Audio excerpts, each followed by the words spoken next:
Bonjour à tous. À la une aujourd'hui de Smartech, on va parler d'intelligence artificielle, mais surtout de nos dépendances aux technologies européennes, en particulier l'approvisionnement en puces. Ce sera vraiment notre grand dossier aujourd'hui.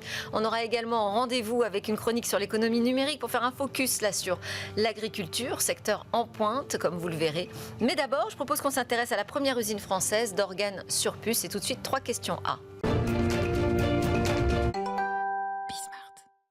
Bonjour Thibaut Honegger, bienvenue dans Smartech. Vous êtes un ancien chercheur du MIT, du CNRS, vous êtes auteur de nombreux articles scientifiques et de brevets également, un spécialiste en neuroingénierie microfluidique. Vous allez nous dire ce que c'est ça. Alors la neuroingénierie microfluidique, c'est la capacité à organiser des centaines de neurones entre elles pour faire des circuits neuronaux à l'identique qui se passent dans votre corps. Et vous êtes aussi un entrepreneur, alors notamment le cofondateur de Netri, dont vous êtes l'actuel PDG.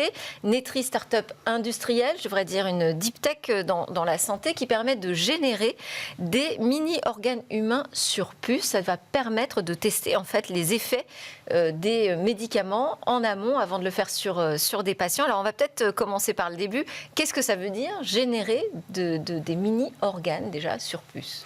Alors nous avons en effet développé des technologies qui permettent à partir de cellules souches, vous savez ces fameuses cellules qui sont capables de donner tous les organes du corps humain, de les mettre dans ces dispositifs et de les organiser à l'identique pour former des mini-organes, que ce soit des mini-organes du système nerveux central ou du foie, du rein, des intestins, de façon à pouvoir anticiper l'effet d'un candidat médicament.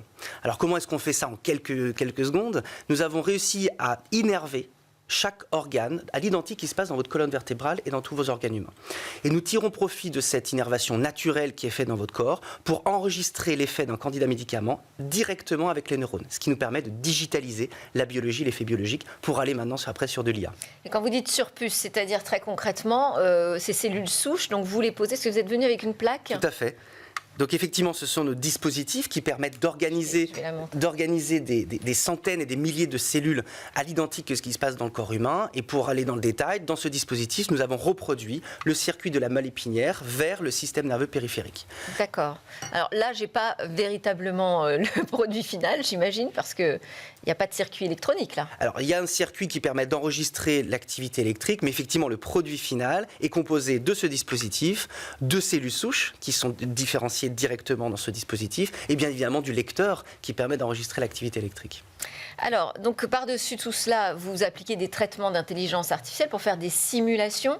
Quel type d'IA vous utilisez? Est-ce qu'on parle beaucoup d'IA générative? Est-ce que là, vous faites de l'IA générative ou pas du tout? Alors, on va y aller, mais je vous explique en quelques secondes. Effectivement, nous utilisons du deep learning qui permet de faire du sens de comment ces milliers de neurones interprètent un signal biologique qui vient d'un composé. Parce que concrètement, par exemple, nous avons reproduit le circuit de la douleur. Dans les chimiothérapies, celles-ci vont induire des effets secondaires, vous savez, celles qui justement font que 8 chimiothérapies sur 10 échouent en phase clinique. Et bien, nous sommes arrivés à comprendre et à faire du sens de comment est-ce que votre moelle épinière va interpréter ces signes de douleur. Et comprendre comment est-ce que des millions de neurones parlent entre eux, c'est assez compliqué. Et donc, c'est justement grâce à notre IA Deep Learning que nous pouvons faire du sens et de quantifier et d'objectiver la douleur. Mais sur l'IA générative, j'y reviens, puisque en fait, lorsque l'on a montrer à nos partenaires qu'une chimiothérapie ou un composé ou un vaccin va peut-être induire des douleurs en phase clinique, nous allons aller plus loin et nous allons lui proposer qu'est-ce qu'il doit rajouter ou préparer à ce traitement pour justement éviter les effets secondaires. Ça, c'est l'IA générative. Et là, vous utilisez l'IA générative, donc ça vous a permis quand même, cette nouvelle vague, d'avoir une certaine accélération. Accélération qui se concrétise par l'inauguration d'une usine. Vous avez des clients internationaux déjà aujourd'hui? Oui, Netri exporte pour 70% de son chiffre d'affaires à l'international. Et bien évidemment des clients français et européens. Parce que quand on regarde les deep tech et quand on regarde les belles histoires françaises, force est de constater que certaines n'arrivent pas à s'en sortir. Je pense à Insect qui a annoncé après son plan de sauvegarde un redressement judiciaire. Comment ce contexte pour vous, comment vous faites avec finalement ce contexte?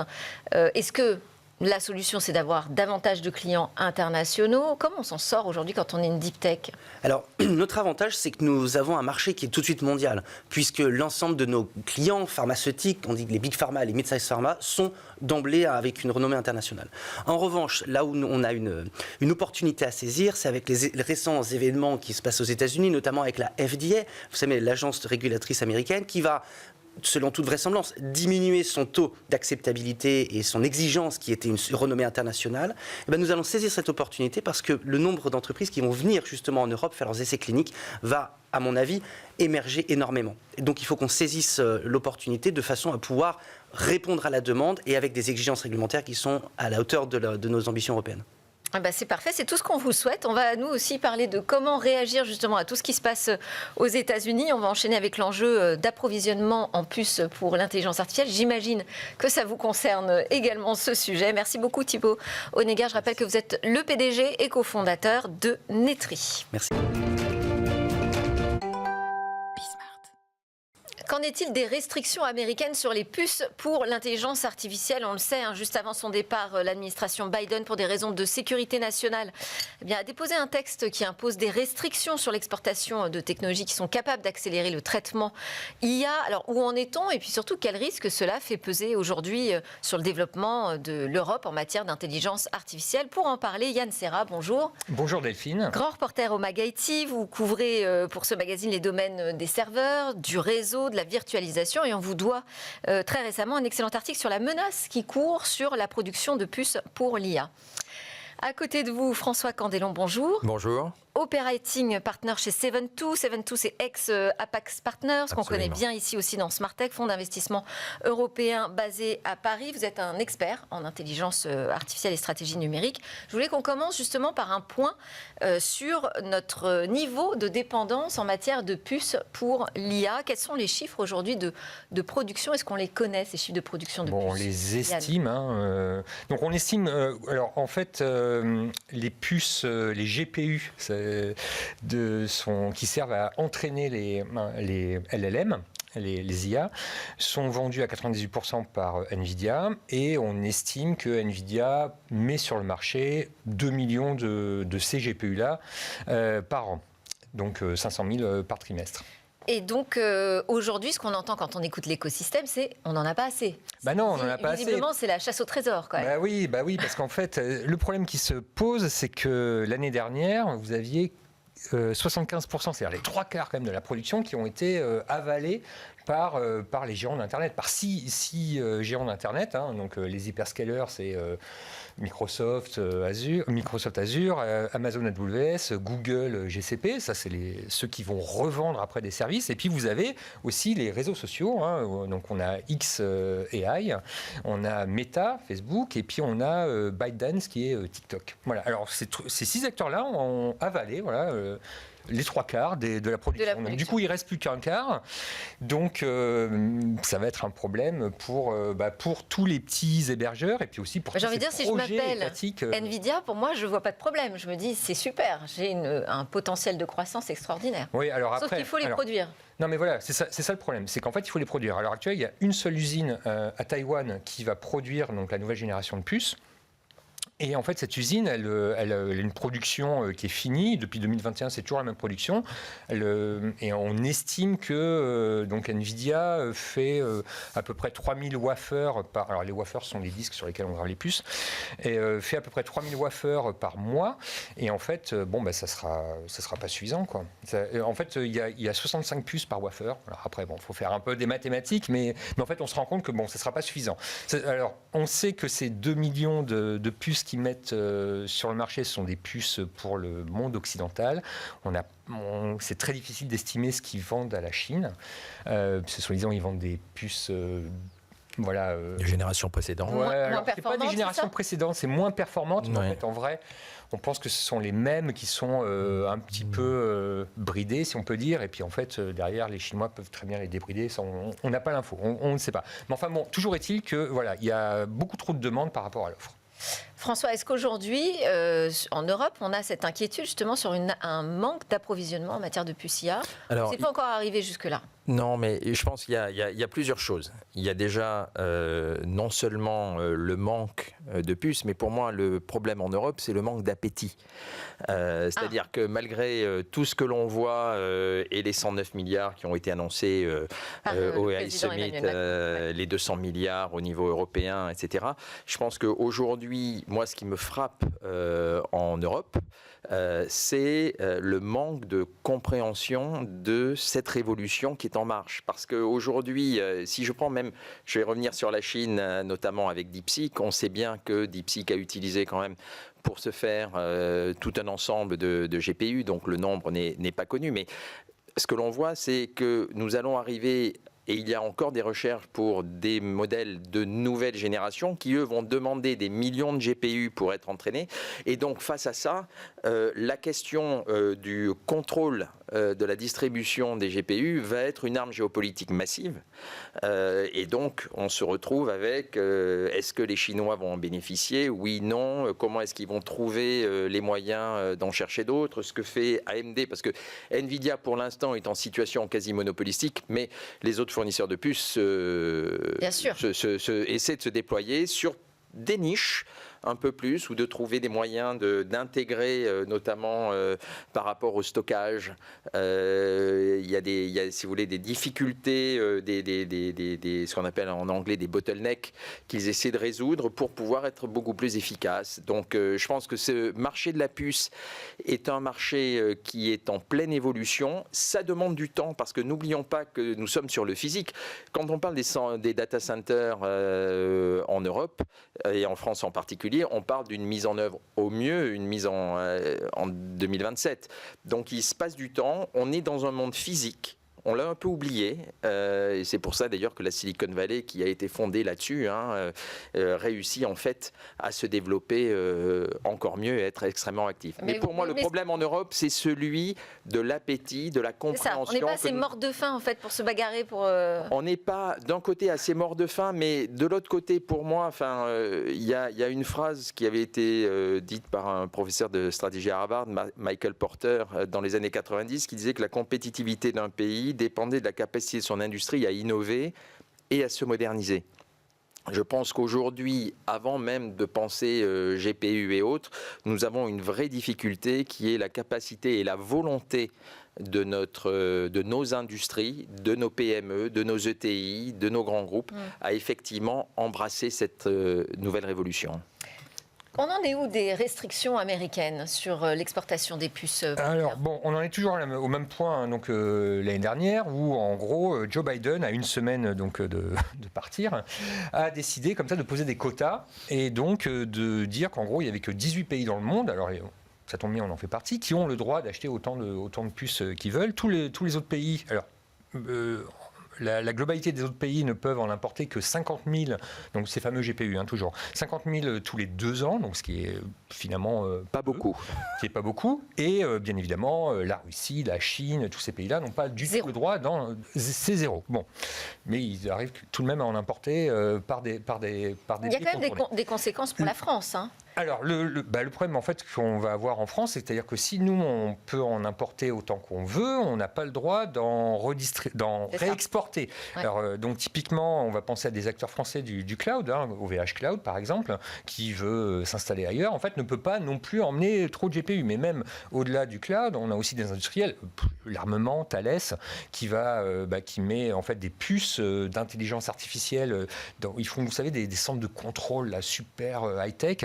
Bon, ça, typiquement, ça fonctionne avec ces puces-là, ils ne pourront plus les vendre à, je sais pas, l'Arabie Saoudite, par exemple. Ouais. Bon, ou alors, il faut demander la permission à Donald Trump. Il faudra avoir l'autorisation, c'est ça. Il faut demander la permission à Donald Trump. Alors après, on ne sait pas si Donald Trump va l'accorder. Bon, voilà, c'est un petit peu le souci. Mais ce que j'aimerais dire quand même, c'est que ça va un peu au-delà de l'Europe versus les États-Unis. Il faut comprendre qu'à l'heure actuelle, les gros acteurs de l'IA, de l'infrastructure d'IA, ce sont les gens du cloud. Ce sont véritablement donc, les 6 acteurs dont on a parlé juste avant, mais qui sont même contre un petit peu le gouvernement américain. C'est-à-dire qu'aujourd'hui, Microsoft Microsoft, par exemple, en fait, et pas du tout dans cette histoire de Stargate. Alors s'ils y sont, ils ont donné leur nom, mais en fait quand on leur demande, parce qu'il y avait une histoire un problème d'investissement sur Stargate, vous savez c'est 500 milliards, mais alors personne n'a compris d'où allaient venir ces 500 milliards.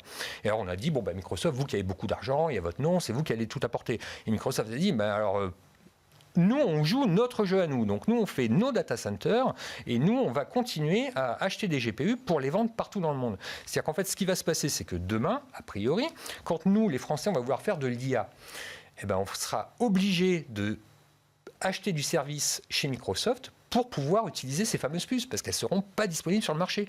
Parce que les entreprises, même les grands industriels, ne pourront plus avoir leur propre data center.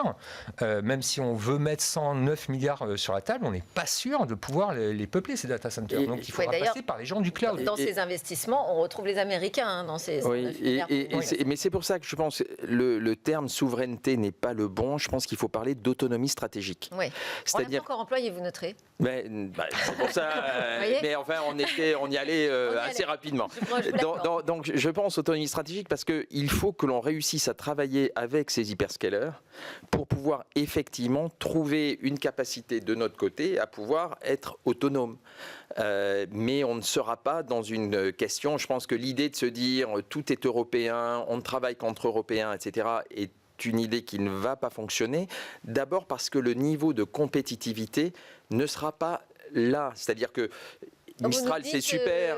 Non, mais Mistral, c'est super. On sera toujours sous dépendance, de toute façon. Je pense qu'il faut qu'on réfléchisse à la manière d'interagir et quels sont nos leviers pour interagir. Il faut qu'on danse avec ces loups technologiques. Alors, l'autre question, parce que je vous ai entendu parler de DeepSeek, qui avait des puces moins performantes, moins rapides, moins puissantes. Mais finalement, on a besoin de quoi exactement aujourd'hui en matière de puces pour faire tourner justement ces grands modèles, pas que de langage, puisque aujourd'hui... Multimodaux, oui. Oui, alors en fait, il y a deux étapes dans l'IA. Il y a l'entraînement, qui a besoin donc, de ces puces très performantes. Et puis après, il y a l'utilisation, qu'on appelle l'inférence. Donc c'est là où on a l'IA générative, où on a la reconnaissance de motifs sur des vidéos. Donc effectivement, dans le catalogue de NVIDIA, on a deux types de puces. On a ces fameuses puces pour l'entraînement qui ne sont livrées qu'à 2 millions d'exemplaires, et on a d'autres qui sont plus proches des puces graphiques qu'ils faisaient auparavant, qui là ont l'air d'être disponibles. Mais ça reste quand même du NVIDIA. Donc l'idée, c'est que effectivement, peut-être que nous, demain, on n'aura pas besoin... C'est compliqué. Au départ, on s'était dit, finalement, l'entraînement, on va entraîner des langages. Une fois que tous les langages auront été entraînés, on n'aura plus besoin d'en entraîner. L'IA aura la connaissance universelle et on n'aura plus qu'à l'utiliser. Ça, c'était le point de départ. Et puis, grâce à des gens comme Mistral, grâce à des gens comme DeepSeek, finalement, on a compris que finalement, on était mal parti. Il vaut mieux avoir des petits modèles. Alors on a dit, du coup c'est frugal, ça a besoin de moins de puissance de calcul. Mais en fait c'est pas vrai, parce que si vous avez 10 petits modèles qui sont 10 fois plus petits qu'un gros, en fait ça revient exactement le même. On finit par avoir le même résultat. On finit par avoir le même résultat. Bon, donc on s'est dit, finalement on va devoir continuer à acheter ces puces très puissantes. Par ailleurs, on s'est rendu compte aussi que pour utiliser l'IA, en fait, il y avait, c'est un peu technique, mais en l'occurrence, il faut une mémoire intégrée à la puce. Or, les mémoires intégrées à la puce, elles ne sont pas dans les puces qui sont censées faire de l'inférence, elles sont dans les fameuses, toujours puces, les grosses puces. Du coup, les gens du cloud ont très bien compris qu'en fait, il fallait faire des réserves de ces grosses puces-là, qui n'allaient pas du tout les remplacer tous les ans et tout pour sauver la planète, gagner, consommer moins d'énergie au fur et à mesure des nouvelles générations. Non, ils vont les garder pour continuer en fait à faire des services d'utilisation. Donc on est toujours sur ces fameuses grosses puces-là qui ont cette fameuse mémoire.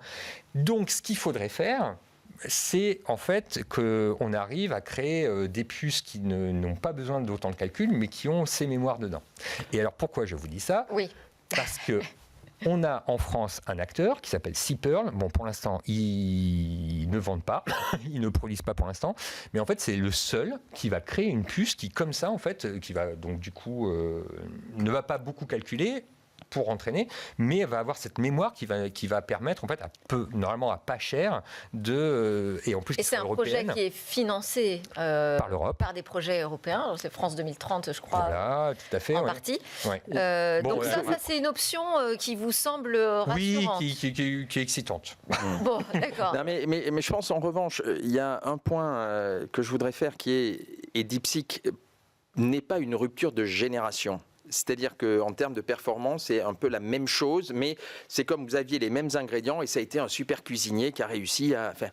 Mais l'IA, en général, est toujours en mouvement. C'est-à-dire que la qualité des LLM, des LMM, donc Large Multimodal Models et autres, fait que nous allons aller vers une autre génération. C'est-à-dire que là, on n'est plus sur uniquement les modèles qui ne résonnent pas, on arrive aussi à des modèles qui résonnent. On va avoir des questions sur quel est le niveau d'intelligence dont on a besoin en fonction de la tâche que l'on donne. On n'a pas besoin de la même voiture pour amener ses enfants à l'école et puis pour faire la route, partir en vacances. Donc, c'est un petit peu ça qui va arriver, et ça, on est dans une nouvelle étape de recherche qui va nécessiter énormément de ces puces très sophistiquées. Ouais. Et alors, pour ajouter un point là-dessus, en fait, vers quoi on va ? On va vers donc ce qu'ils appellent l'IA agentique. Alors, l'IA agentique, qu'est-ce que ça va être ? Vous allez poser votre question à une IA, et en fait, l'IA, plutôt que de vous répondre, plutôt que d'avoir un très gros modèle, elle va chercher elle-même toute seule sur Internet les autres agents qui sont spécialisés, et elle va découper votre prompt en 10 parties, et chaque partie va être traitée par un agent, par une autre IA quelque part, hébergée chez quelqu'un d'autre, et donc ça va beaucoup là-dedans. Et alors, du coup, ça va, effectivement, vous avez raison, ça va aller au-delà d'avoir des puces, il va falloir avoir des réseaux très rapides pour que ces IA communiquent. J'étais chez Cisco la semaine dernière, donc ils travaillent beaucoup là-dessus, et ils m'ont dit, alors il y a un truc extraordinaire, c'est que le Web 3, donc vous savez, le machin là, qui n'a jamais marché, en fait, grâce à cette IA agentique où les agents vont communiquer entre eux, ils vont devoir communiquer, ils vont devoir s'identifier avec des blockchains, et donc ça va être la renaissance du Web 3. Alors ça, vu qu'il y a plein de gens en France qui ont investi là-dedans pour rien, peut-être totalement inorganique. Et principalement inorganique, c'est-à-dire que c'est quelque chose, ils vont créer leur Web 3 à eux, les agents, entre guillemets. Oui, c'est ça. Bon, alors après, selon Cisco, il faut que ce soit ouvert. Là, donc on s'aperçoit, comme vous l'avez dit, François, qu'on a vraiment un problème très physique, très matériel aujourd'hui dans l'IA. Est-ce que vous êtes quand même optimiste avec les 109 milliards, et on doit rajouter quand même les 200 milliards aussi d'euros au niveau de la Commission européenne. Est-ce que vous dites, on avance, parce que c'est justement pour des infrastructures physiques que absolument. Ces enveloppes sont développées. Je dirais, est-ce que je suis optimiste ? C'est très bien qu'il y ait ces annonces. Maintenant, entre les annonces de la coupe aux lèvres, il se passe pas mal de choses, donc j'espère simplement que la coupe atteindra les lèvres. En fait, il faut un peu se méfier de ces annonces. Voilà, on met de l'argent sur la table. Est-ce que c'est pour investir et puis après en tirer des dividendes de ce qui va créer zéro PIB, ou est-ce que c'est pour véritablement construire quelque chose ? Si on n'a pas les puces, on ne va pas construire grand-chose. Moi, j'aime bien l'approche européenne qui a été un peu différente de ce qu'on a fait nous en France et de ce qu'ont fait les États-Unis, qui est de dire nous en fait, on ne va pas investir que dans les GPU. On va aussi investir donc dans le stockage de données, dans les réseaux, parce que c'est ça demain en fait que sur le détail technique sur lesquels l'IA va reposer. Donc c'est vraiment... Parce que le stockage, c'est hyper important. Vous avez des puces qui traitent très vite vos informations. Mais les entreprises, elles veulent donner à manger, elles veulent injecter leurs propres données pour que l'IA leur réponde sur leurs besoins métiers. Mais si elles sont incapables d'injecter les données très rapidement, finalement, vous avez des puces très très puissantes qui tournent à vide. Donc en fait, on ne se rend pas compte, mais le stockage, c'est véritablement le nerf de la guerre après les GPU. Mais c'est pour ça, je pense qu'il y a la partie technique, la partie physique, mais la partie, et moi ce qui me frappe, c'est le retard que prennent nos entreprises dans l'adoption. Et ça, c'est un vrai souci.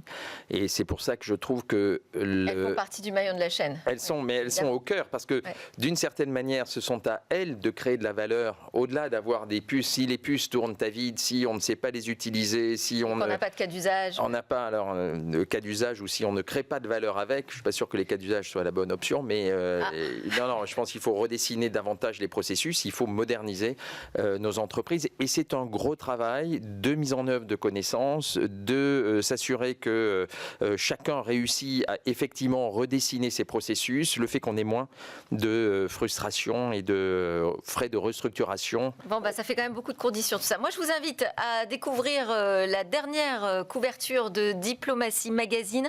Son grand dossier parle de géopolitique des migrations. Vous y trouverez aussi un dossier sur la cyber et l'IA au cœur des enjeux. Voilà, excellent magazine pour comprendre justement tous ces enjeux géopolitiques aujourd'hui, notamment autour du numérique. Merci beaucoup à tous les deux, Yann Serra et François Candélan. Merci.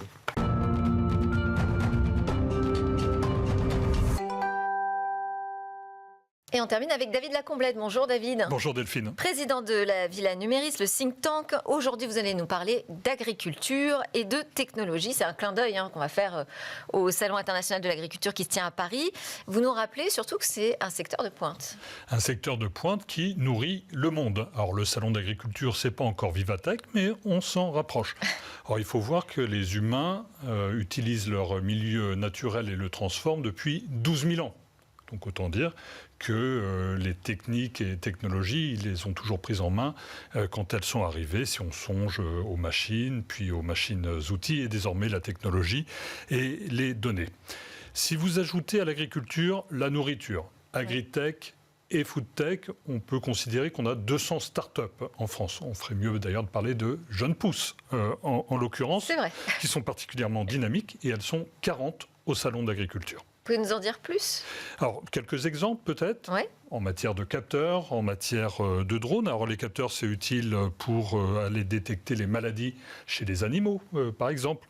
Les drones pour surveiller ces champs et pâturages et optimiser les récoltes.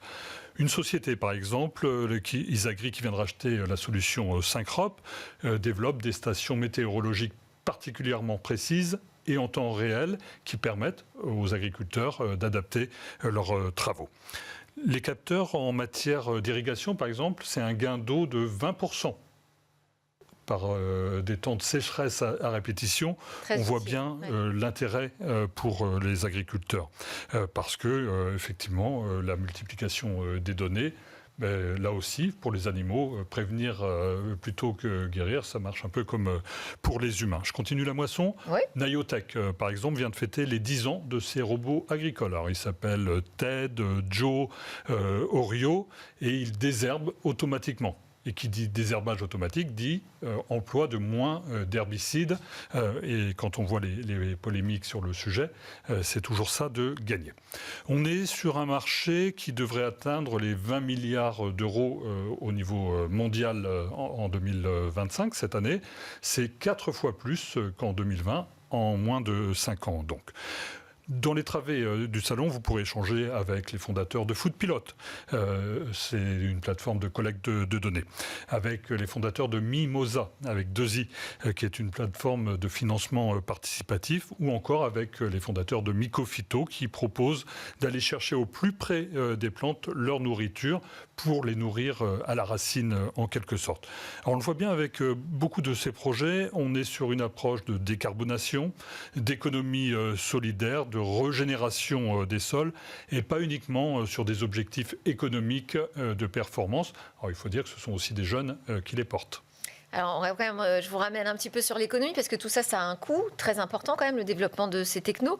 L'agriculture est plutôt réputée pour s'appauvrir face à la concurrence internationale. Est-ce que ce contexte, en fait, ne va pas avoir raison de votre enthousiasme ? Alors, effectivement, qui dit drone, capteur, dit coût d'acquisition élevé, en dépit des gains potentiels à long terme. Néanmoins, en France, aujourd'hui, vous avez un agriculteur sur 2 qui est équipé d'un GPS, par exemple, pour affiner ses travaux et les apporter de manière très précise. Alors, c'est vrai que pour les startups, et vous avez prononcé le mot magique, c'est l'international, pour passer l'échelle. Vous avez quand même de très grands territoires à travers le monde, en Afrique, en Asie et en Amérique du Sud en particulier, qui sont autant de territoires de conquête. Si vous regardez en Inde, il y a une application qui s'appelle e-Choupal, qui a permis à 4 millions d'agriculteurs répartis dans 40 000 villages de désintermédier tous ceux qui voulaient vendre leurs produits et d'avoir en moyenne une économie de gain de 20% par an. Merci beaucoup, David Lacomblette, président de la Villa Numéris. Donc, secteur porteur, vous nous dites. Aujourd'hui, l'agriculture était aussi à la une de Smartech. À très bientôt sur la chaîne Be Smart for Change.